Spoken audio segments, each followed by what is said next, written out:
Hello everyone, welcome back to my channel dream life manifested. आज का video सिर्फ एक वीडियो नहीं, एक शायद श्रद्धांजलि है एक सुपरस्टार को जो असम के हर एक इंसान के दिलों में बसते हैं। वो थे, कभी हो ही नहीं सकते। इनफैक्ट आप सभी को न्यूज़ शायद मिला ही होगा कि एक ट्रैजिक इंसिडेंट में हमने हमारे बहुत ही प्यारे सिंगर सुपर ह्यूमन बीइंग को खोया है, जिनका नाम है जुबिन गर्ग। मैं असम से हूँ और मैं बहुत अच्छे तरीके से उन करोड़ों लोगों को समझ सकती हूँ जो आज मतलब रास्ते पे आके उनको श्रद्धांजलि दे रहे हैं। हाँ, मैं वहाँ पे शायद नहीं हूँ और नहीं कर पाई मैं वो चीज़। बहुत सारी कमिटमेंट्स होते हैं, ऑफिशियल वर्क्स होते हैं, इसलिए हम नहीं कर पाते हैं कभी कभी बहुत सी चीज़ें। बट एक्चुअली सभी ही हम स्पीचलेस हैं। एक बहुत ही इंटरेस्टिंग स्टोरी है जो मैं एज अ फैन और उन्होंने कैसे मेरी ज़िंदगी बदली है ये मैं बताना चाहती हूँ। And this is purely a manifestation, although बहुत स्टूपिडिटी है इसमें as a fan, but I am today academically.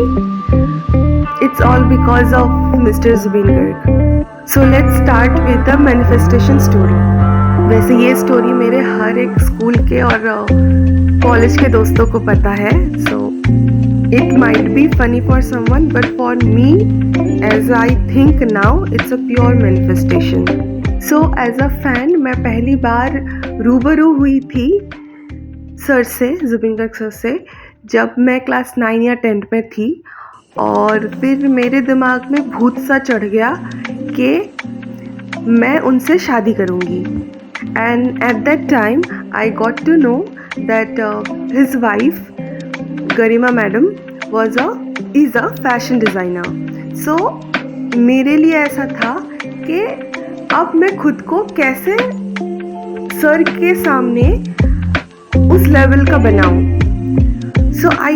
मैं ना हर जगह देखती थी कि कैसे फैशन डिज़ाइनर बना जा सकता है, कैसे क्या किया जा सकता है। Then I got to know, अरे ये तो बहुत महंगी पढ़ाई है, कैसे करेंगे हम। 10th से 12th तक की ये जो 2 साल की जर्नी है, ये पूरे जर्नी पे मेरे दिन रात दिमाग में सिर्फ एक ही चीज़ घूमता था, अच्छे मार्क्स लाओ और मुझे फैशन डिज़ाइनर बनना है, तभी तो उनसे शादी कर सकूंगी मैं।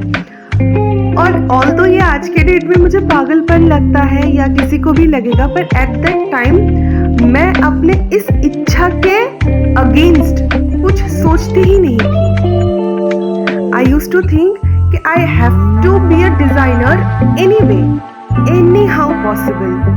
शायद क्योंकि मैं ये सब देखती थी उस वक्त और मुझे manifestation, law of assumption, attraction का कुछ नहीं पता था। बट देन कोई भी बुक्स में खरीदती थी, टीवी में कोई भी न्यूज़ देखती थी, तो ना हमेशा ही उस दौरान मुझे निफ्ट के बारे में बहुत ज़्यादा पता चलता था कि एक ऐसा इंस्टीट्यूट है जहाँ पे national institution of fashion technology करके कोई इंस्टीट्यूट है इंडिया में, जहाँ पे डिज़ाइनिंग पढ़ाया जाता है, फैशन डिज़ाइनर्स बनते हैं। तो ये अचानक ही मैं अट्रैक्ट करने लगी। मुझे उससे पहले कुछ भी डिज़ाइनिंग के बारे में पता नहीं था और दूर दूर तक कोई रिश्ता नहीं है हमारा डिज़ाइनिंग इन सब फील्ड से। मेरे घर में ऐसा था, इंजीनियरिंग का पता था और नहीं तो प्रोफेसर बनो। तो जब मेरा पूरा थॉट इस चीज़ से ऑक्यूपाइड हो गया कि मुझे डिज़ाइनर बनना है, मैं चीज़ों को अट्रैक्ट करने लगी, बी इट मैगज़ीन, टीवी।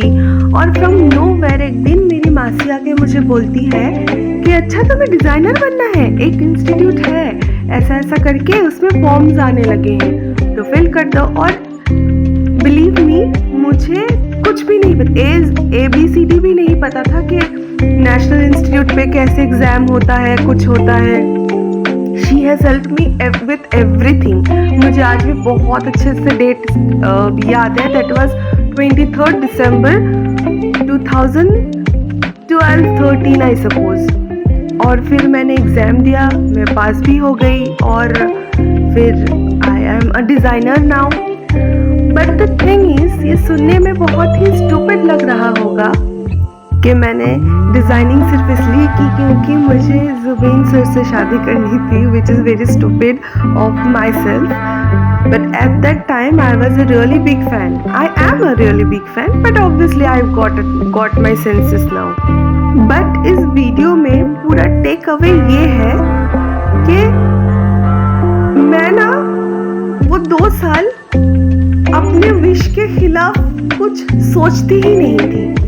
मेरे जहन में भी ये नहीं आया था कि ये नहीं हुआ तो क्या. इनफैक्ट हुआ था, मैंने एग्ज़ाम दी थी, पास भी हो गई थी, पर कुछ मिस हैपनिंग की वजह से मैं उस वक्त ज्वाइन नहीं कर पाई. But I did not give up on my story और नीदर इन दिस बिलीव कि मैं फैशन डिज़ाइनर नहीं बन सकती. अब क्या होगा. I have appeared again for the exam and I cleared again. और इस वक्त और नेक्स्ट टाइम जब हुआ था, मतलब second time, I went to NIFT. So इस स्टोरी में एक, सबसे पहले तो सर्कमस्टेंसेस डजंट मैटर. मैंने जो चाहा मुझे मिला. एज यूजुअल टाइम पे हमारा कोई बस नहीं होता है. कभी कभी हाँ, टाइम क्रंच पे भी मैंने बहुत सारी चीज़ें की है, वो भी मैं आपको कभी वीडियोस में बताऊंगी.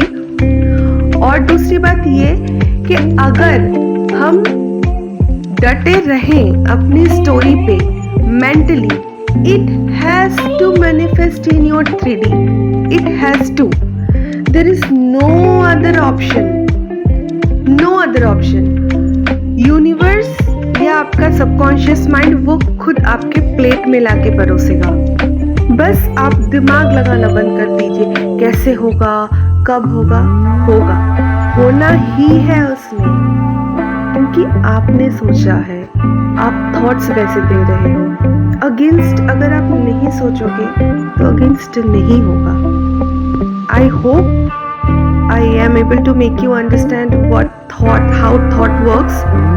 And ending with again, as a huge fan like any other people of Assam, we will miss you, sir. And you are not a human being, sir, anymore. Now you are a feeling. You have been a feeling. You are a feeling. We will never be able to, as a fan, as a person from Assam, हम कभी express ही नहीं कर पाएंगे कि आप क्या थे, क्या है और क्या रहेंगे आसाम वासियों के लिए, हमारे लिए. इट इज़ जस्ट दैट अभी आप पूरे आसाम के हवाओं में हैं. पहले शायद आपसे मिलने के लिए, आपसे बात करने के लिए आपके घर जाना पड़ता था फैंस को. अब आसमान में देख के ही मिलना और बात करना हो जाएगा हम सब का. Thank you everyone. Thank you for all the love you have been showing to me. Thank you for everything. Blessed.